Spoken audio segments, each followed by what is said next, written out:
El mundo amaneció más tranquilo.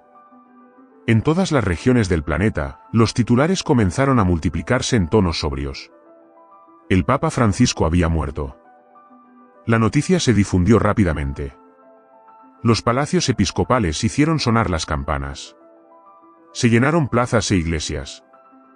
Las redes sociales se han convertido en confesionarios modernos, donde creyentes y no creyentes se expresan con sorpresa, pesar, admiración o preocupación. A los 88 años, el que muchos llamaban el Papa del Pueblo partió, dejando no solo un asiento vacío en el Vaticano, sino la sensación de que algo más grande se había roto. La muerte de un Papa es siempre un acontecimiento histórico, pero la muerte de Francisco tiene un peso simbólico particular. No era solo el jefe de la Iglesia Católica, fue un líder espiritual global que, incluso frente a las críticas, buscó el diálogo, la humildad y la cercanía con los marginados. Durante años, enfrentó crisis internas y externas, reformó estructuras, desafió tradiciones e hizo de la simplicidad su estándar. Para muchos, fue el último bastión de una cierta sensibilidad pastoral en medio de un mundo cada vez más tecnificado, frío y fragmentado. El vacío que dejó su salida provocó algo más profundo que el duelo institucional. Es como si el mundo, en su creciente fragilidad, sintiera que un muro había caído. Y cuando eso sucede, es inevitable que resurjan viejos temores. Las teorías proféticas cobraron nuevo impulso. Se revisitaron libros olvidados. Comenzaron a aparecer transmisiones en vivo con expertos en escatología con títulos alarmantes. Y entre las preguntas más repetidas destacó una: ¿con el Papa Francisco fuera del camino, se enfrentaría finalmente el mundo a la llegada del Anticristo? Aquí encontrarás análisis bíblicos en profundidad, sin atajos y sin sensacionalismo. Si valoras el contenido serio sobre temas espirituales y proféticos, suscríbete al canal y activa las notificaciones. De esta manera, podrás seguir cada nuevo episodio con claridad y contexto. Esta pregunta, que parece sacada de películas apocalípticas, resuena con fuerza precisamente porque no solo se basa en el imaginario popular, sino en textos antiguos que siempre han advertido sobre una época en la que el mal se manifestaría con la aparición de la luz. Las Escrituras hablan de un hombre que propondría palabras seductoras, promoviendo la paz, la unidad y soluciones rápidas, pero cuyo corazón estaría enfocado en la destrucción, la mentira y la oposición directa al Dios verdadero. Durante años, el tema fue tratado con distancia. En muchos púlpitos, hablar del anticristo se consideraba alarmismo. Pero ahora, ante un vacío tan simbólico como el que dejó la muerte de Francisco, el tema vuelve al centro de la mesa con un tono diferente. La pregunta ya no es si el anticristo llegará algún día, sino si el mundo, e incluso las estructuras religiosas, se están preparando lentamente para recibirlo sin resistencia. La muerte de una figura central no solo puede abrir un espacio político, sino también alterar lo que queda de un sentido espiritual colectivo. La influencia del Papa fue más allá de la Iglesia. En tiempos de extrema polarización, representó un esfuerzo constante por lograr el equilibrio. Su desaparición, por tanto, no afecta solo a los católicos. En un escenario global donde las instituciones religiosas y políticas están entrelazadas, su ausencia podría ser el comienzo de una profunda reconfiguración. Y cuando surgen líderes carismáticos que prometen orden en medio del caos, la alerta roja bíblica se dispara: el hombre de desafuero no aparece de la noche a la mañana. Es deseada, celebrada y muchas veces confundida con la respuesta que el mundo espera. La pregunta que muchos evitaban ahora es afrontada seriamente por teólogos, eruditos y líderes espirituales atentos: ¿qué impide, en este mismo momento, que lo descrito por los profetas y apóstoles surja con toda su fuerza? Y más aún, ¿cuántos están realmente preparados para identificarlo? No es nuevo que las Escrituras adviertan sobre una época de engaño generalizado. Una época en la que las masas no se dejarían seducir por la violencia directa, sino por la apariencia de virtud. La muerte de un líder religioso con alcance global expone esta fragilidad, la tendencia humana a buscar reemplazos rápidos, a llenar vacíos espirituales con figuras que parecen ofrecer estabilidad, consuelo y propósito. Pero la Biblia describe este momento con una precisión desconcertante: antes de la venida del verdadero Cristo, aparecerá uno que se presentará como la solución al caos, como el gran pacificador, pero cuya esencia será la de un impostor. Las epístolas del apóstol Pablo ya lo denunciaron. En la carta a los tesalonicenses, escribe acerca de un hombre de pecado, alguien que se opone y se levanta contra todo lo que se llama Dios. No aparecerá en medio de truenos ni de un terror evidente, sino que será recibido como alguien admirable, tal vez incluso necesario. Será promovido por sistemas, plataformas y alianzas que el mundo viene normalizando desde hace décadas. Pablo dice que el misterio de la iniquidad ya estaba en operación, aunque limitado por lo que lo detenía. Desde el momento en que se elimine esta barrera, él será revelado. Hay quienes piensan en el anticristo como un monstruo de película de terror, de apariencia grotesca y actitudes abiertamente malvadas. Esta imagen, popularizada por la cultura moderna, aleja a muchos de la realidad descrita en las Escrituras. Lo que presenta la Biblia es mucho más sutil y, por tanto, más peligroso. Este es alguien que engaña. Alguien que lleva dentro de sí la capacidad de seducir multitudes con palabras suaves, con proyectos humanitarios, con discursos de reconciliación y progreso. Un hombre que atrae con promesas de paz, pero cuyo espíritu es de rebelión contra el Creador. El apóstol Juan es aún más directo en sus cartas. Afirma que ya han surgido muchos anticristos y que el espíritu del anticristo está en el mundo. Esto significa que el fenómeno no es solo futuro. Se manifiesta a lo largo de la historia, a través de sistemas, ideologías y líderes que niegan al Padre y al Hijo. Pero la Biblia también habla de un momento culminante, el surgimiento de un individuo que encarnará plenamente este espíritu, asumiendo una posición de autoridad global, ganándose la admiración de la gente y posicionándose como un centro de adoración. El escenario descrito por los profetas, por tanto, no es el de un ataque abierto a la fe, sino el de una desviación sutil y progresiva.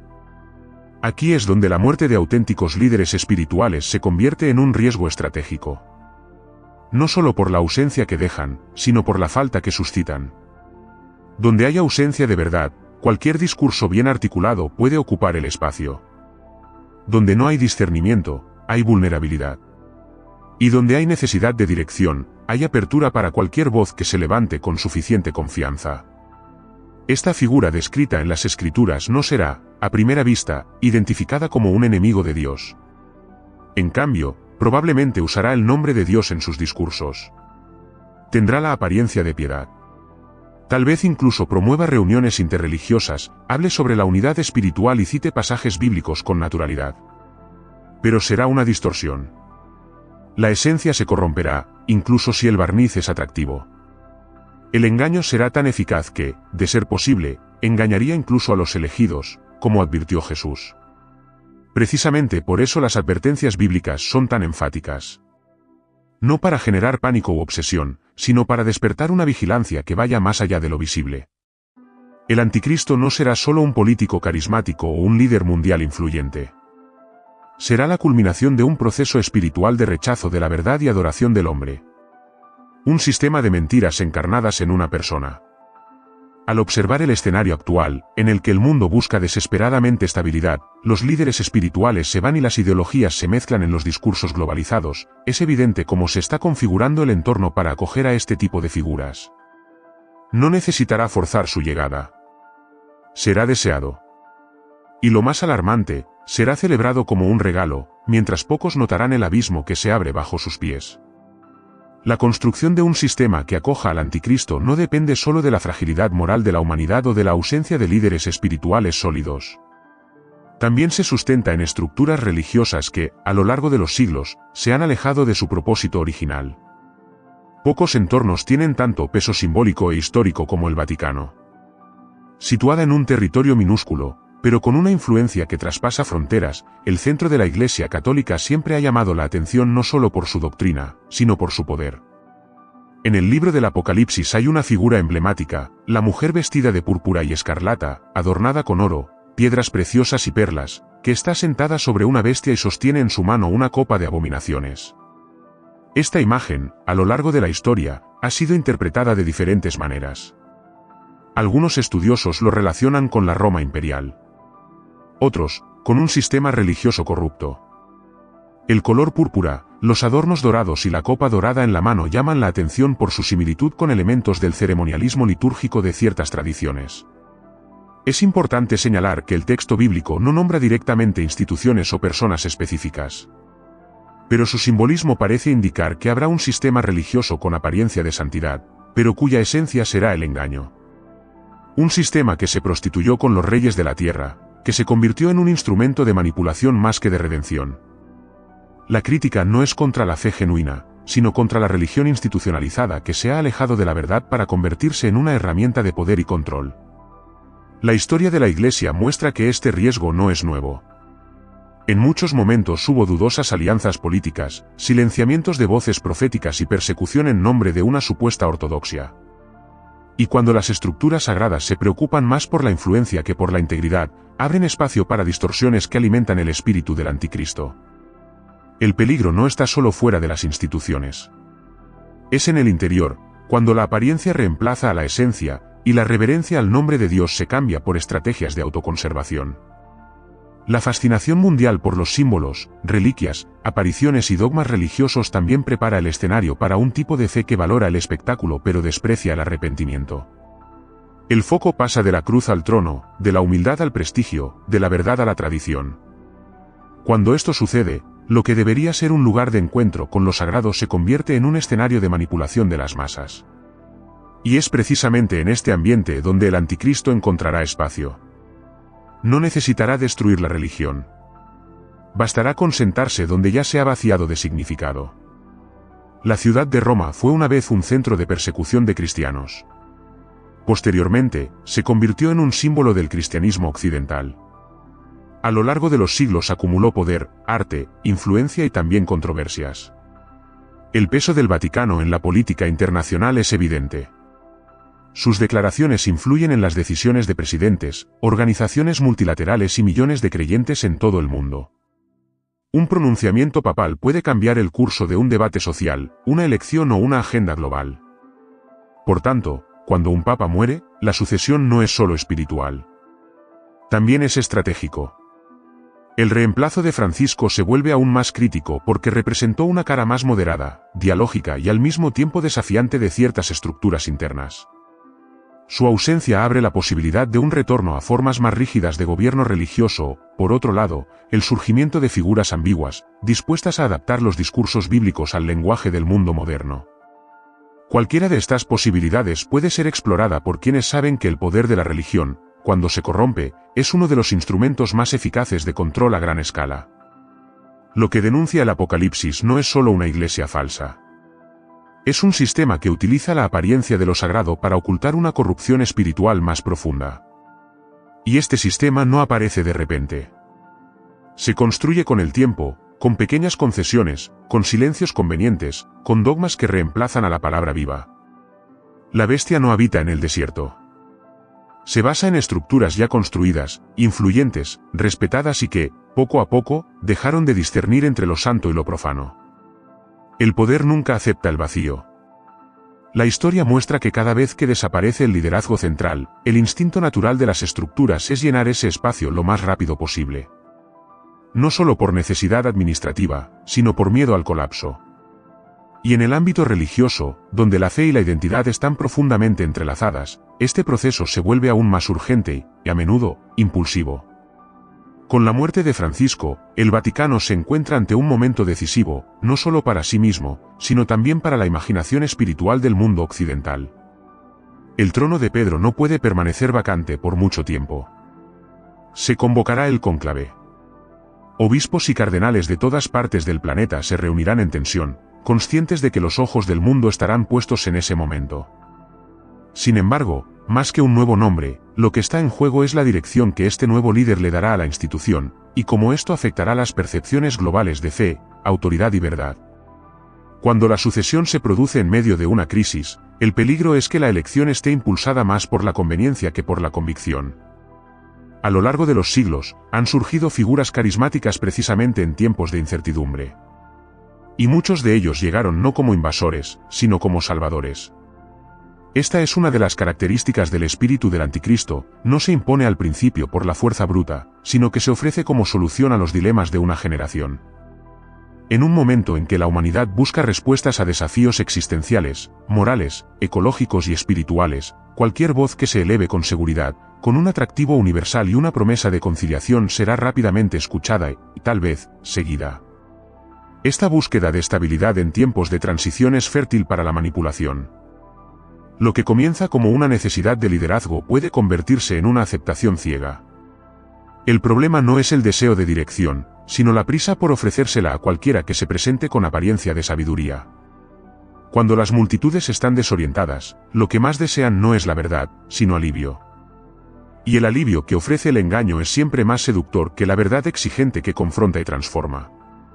El espíritu del anticristo no necesita destruir los cimientos espirituales para prosperar. Basta que estén frágiles, desfigurados y deseosos de algún tipo de restauración, aunque sea falsa. Cuando el deseo de unidad supera el celo por la verdad, todo se vuelve negociable: la doctrina, los principios, la identidad. Los líderes pueden ser elegidos no por su fidelidad a las Escrituras, sino por su capacidad de dialogar con todos, de agradar a todos, de hacer la fe más aceptable según los estándares de una era que rechaza los absolutos. Esta tendencia es peligrosa, ya que desplaza el centro de la autoridad de la palabra al carisma humano. Es en este punto cuando la transición papal adquiere significado profético. No porque el nuevo pontífice sea necesariamente una figura malvada, sino porque el mundo puede estar cada vez más dispuesto a aceptar a cualquiera que represente la estabilidad religiosa, incluso si carece de verdad. El sistema está listo para ser ocupado. Y no solo el sistema católico. En todos los aspectos de la fe cristiana hay signos de cansancio, superficialidad y confusión doctrinal. Los pastores se convierten en administradores. Los predicadores se convierten en oradores motivacionales. El altar da paso al escenario. El campo está abierto. La ausencia de voces proféticas genuinas, combinada con el declive de la autoridad bíblica en muchos contextos religiosos, crea un vacío que inevitablemente se llenará. El anticristo no necesitará construir nada desde cero. Solo se asentará allí donde ya se haya construido un modelo religioso desfigurado. Lo que debería haber sido una casa de oración, un lugar de revelación y transformación, se convirtió en un espacio moldeable, dispuesto a adaptar sus columnas a los gustos de las multitudes. El altar perdió su fuego. Y cuando el altar calla, se alzan otras voces. El momento en el que muere el máximo dirigente de la mayor institución cristiana es más que simbólico. Es estratégico. Mientras que algunos ven esto simplemente como el ciclo natural de las cosas, otros se dan cuenta de que se está produciendo un movimiento silencioso. Las piezas se están reposicionando. Y no es necesario que exista un plan visible para que el peligro se afiance. La preparación espiritual para el engaño comienza con la distracción, con la relajación, con la idea de que todo está bajo control, cuando, en realidad, los cimientos están siendo removidos uno por uno. El ambiente que se forma cuando la fe se vuelve confusa y la verdad se vuelve relativa es ideal para el surgimiento de un líder que promete restaurar el significado de las cosas. Pero este significado no vendrá de la luz. Será una simulación. Una actuación meticulosamente calculada para responder a las exigencias de un mundo en colapso. Es en este terreno de inestabilidad, deseo de unidad y crisis espiritual donde el anticristo se presentará, no como una amenaza, sino como un Mesías alternativo, alguien capaz de convencer a las masas de que la redención se puede lograr por otros caminos además de la cruz. El libro de Apocalipsis describe con detalle simbólico cómo se recibirá esta figura. Tendrá poder, autoridad y admiración. Tu dominio será global, pero tu estrategia será gradual. No se impondrá con violencia inmediata, sino con soluciones prácticas. El texto habla de alguien que será herido, pero cuya herida será curada, despertando asombro entre el pueblo. La imagen es fuerte, es alguien que parece haber pasado por la muerte y haber regresado, una imitación grotesca de la resurrección. Esto provocará conmoción. Y esta conmoción se convertirá en devoción. La estrategia del engaño siempre ha sido imitar la verdad.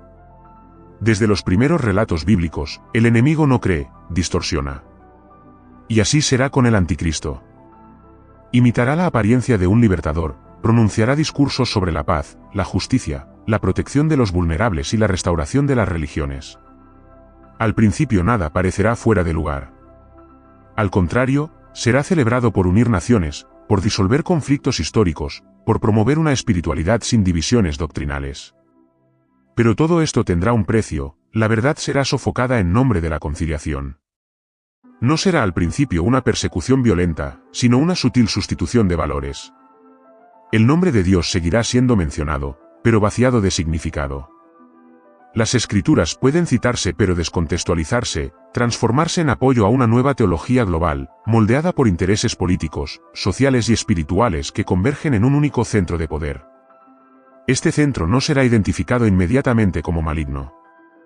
Pero su naturaleza se irá revelando poco a poco, a medida que quienes se atrevan a resistir sean marginados, silenciados y, finalmente, perseguidos. El engaño no será evidente para todos. Jesús advirtió que, de ser posible, incluso los elegidos serían engañados. Esto revela que el anticristo tendrá carisma, elocuencia y una apariencia de piedad que confundirá incluso a los más educados. Será alguien admirado incluso entre los religiosos. Tus discursos no te parecerán absurdos. Al contrario, tendrá una lógica cautivadora, llena de sensibilidad e inteligencia. Pero será una lógica construida sobre arena. Y aquellos que no están arraigados en la roca no notarán el colapso hasta que sea demasiado tarde. La manifestación del anticristo estará acompañada de señales y prodigios. No será solo un ascenso político, sino un fenómeno espiritual. Tendrá apoyo sobrenatural, pero no desde arriba. La propia Biblia declara que su poder vendrá del dragón, una clara referencia a la influencia demoníaca. Falsas señales, milagros visibles y engañosas manifestaciones espirituales servirán para confirmar vuestra autoridad ante los ojos humanos. Lo que muchos toman como prueba de la aprobación divina será, de hecho, la trampa más sofisticada jamás vista. Es necesario entender que el objetivo del anticristo no será solo la dominación política, sino el culto. Exigirá adoración. No en el sentido vulgar de templos llenos de su imagen, sino en la obediencia ciega a sus directivas, en la entrega voluntaria de las conciencias, en la aceptación sin resistencia de sus propuestas. Poco a poco, sustituirá la centralidad de Cristo por la exaltación de sí mismo. Se sentará, como dice la carta de Pablo, en el santuario de Dios, queriendo parecerse a Dios. No se trata de un ataque abierto a la fe, sino de una apropiación de lo sagrado con intenciones ocultas. Por tanto, la advertencia bíblica no se refiere al futuro lejano, sino al presente silencioso. El espíritu de engaño ya está obrando. El mundo ya está siendo educado para aceptar lo que hace unas generaciones habría causado asombro. Y aquellos que se atrevan a oponerse a esta narrativa serán vistos como intolerantes, radicales o anticuados. El anticristo no surgirá en un mundo desprevenido. Él vendrá cuando el mundo sea exactamente como él quiere, hambriento de respuestas rápidas, dispuesto a negociar la verdad y harto de cualquier mensaje que exija renuncia y arrepentimiento. La capacidad del anticristo para capturar corazones y mentes reside no solo en su discurso, sino en la voluntad del mundo de abrazarlo. Cuando los valores se relativizan, cuando la verdad se vuelve fluida y la fe se trata como una experiencia subjetiva moldeable al gusto del individuo, se abre el camino para cualquier liderazgo que ofrezca una narrativa cómoda. La expectativa de un salvador alternativo crece no en ambientes de vigilancia espiritual, sino en contextos donde el discernimiento ha sido entumecido por la conveniencia. El problema no está solo en la figura que vendrá, sino en que se ha convertido ya la humanidad para desearlo. Una generación saturada de promesas vacías, pero aún dispuesta a creer en la próxima, una era donde el bien y el mal se difuminan, donde los límites entre la luz y la oscuridad se suavizan mediante discursos inclusivos, donde se cambia el nombre del pecado y el arrepentimiento se considera obsoleto. Es en este escenario donde el falso redentor encontrará espacio. No necesitará crear una nueva fe. Solo necesitarás adaptar el existente al espíritu de la época. La rendición será sutil. Las instituciones seguirán funcionando. Continuarán celebrándose ceremonias religiosas. Habrá cantos, oraciones y rituales. Pero el centro habrá sido desplazado. La palabra, una vez viva y cortante, será moldeada para consolar, no para confrontar. El Cristo de la cruz será cambiado por el Cristo de la cultura, una versión diluida, adaptada, sin exigencias, sin confrontación, sin santidad. Y esta falsa espiritualidad será celebrada como progreso. Quienes cuestionen este modelo serán desacreditados, etiquetados y, en muchos casos, descartados como amenazas al nuevo orden. Por eso los textos bíblicos piden perseverancia. No se trata solo de resistir el final, sino de mantenerse firme en medio del engaño. Permanezca fiel cuando la verdad se vuelva impopular. Mantén los ojos abiertos cuando todos estén fascinados. El mayor desafío de la fe en los últimos tiempos no será sobrevivir a la persecución, sino permanecer firme frente a la seducción. El anticristo no solo vendrá a oprimir, sino a seducir. Tu fuerza estará en tu capacidad de hacer que el mal parezca virtuoso y las mentiras suenen como libertad. La verdadera fe requerirá valentía. no la valentía ruidosa de los discursos ardientes, sino la firmeza silenciosa de quienes deciden quedarse incluso cuando todo a su alrededor parece desmoronarse. La vigilancia de los últimos días no estará marcada por estrategias humanas, sino por la intimidad con Dios. Conocer las Escrituras, discernir el espíritu de las cosas, no ceder a las presiones del momento. La fidelidad será una elección diaria, no solo un acto heroico final. Y esta elección será a menudo invisible a los ojos del mundo, pero conocida en el cielo. Incluso en este escenario, la esperanza no desaparece. Las Escrituras no fueron escritas para generar pánico, sino para preparar al pueblo. El mal tendrá su momento, pero no tendrá la última palabra. El sistema del anticristo será poderoso, pero será temporal. Su dominio será vasto, pero no eterno. El juicio vendrá, no por manos de hombres, sino por la justicia de Dios mismo. Aquellos que se mantengan firmes, incluso en medio del engaño y la presión, serán llamados ganadores. Y no habrá corona más preciosa que esta. La gran pregunta que surge, por tanto, no es cuándo surgirá el anticristo, sino cómo vivimos ahora. ¿Qué tipo de fe hemos nutrido? ¿Qué tipo de verdad hemos abrazado? La preparación para el fin de los tiempos no comienza con teorías, sino con el arrepentimiento. No requiere complejos mapas proféticos, sino una vida recta ante Dios. El mayor peligro no reside solo en los signos externos, sino también en la falta de vigilancia interna. El tiempo no solo exige ojos atentos, sino corazones preparados. Hay una promesa reservada para quienes perseveran. No a los que simplemente observan las señales, sino a los que permanecen fieles, incluso cuando todos a su alrededor parecen haber olvidado el propósito de la caminata. Ser fiel en los días malos será el mayor testimonio. Y cuando el engaño parezca invencible, la verdad, incluso silenciosa, seguirá brillando. Porque, al final de todas las cosas, la victoria no es del impostor, sino de aquel que venció la muerte y reina para siempre. Si este tema te generó nuevas preguntas o te ayudó a ver las cosas desde otro ángulo, comparte tu visión en los comentarios. El intercambio de ideas aquí siempre es bienvenido. Si valoras el contenido que trata la Biblia con seriedad y profundidad, suscríbete al canal y activa las notificaciones para no perderte los próximos vídeos. Ya estamos preparando nuevos temas que seguirán explorando temas como este con el mismo compromiso que viste aquí. Y si quieres ayudar a que este contenido llegue a más personas, dejar un me gusta hace toda la diferencia. Nos vemos en el próximo vídeo. Hasta entonces.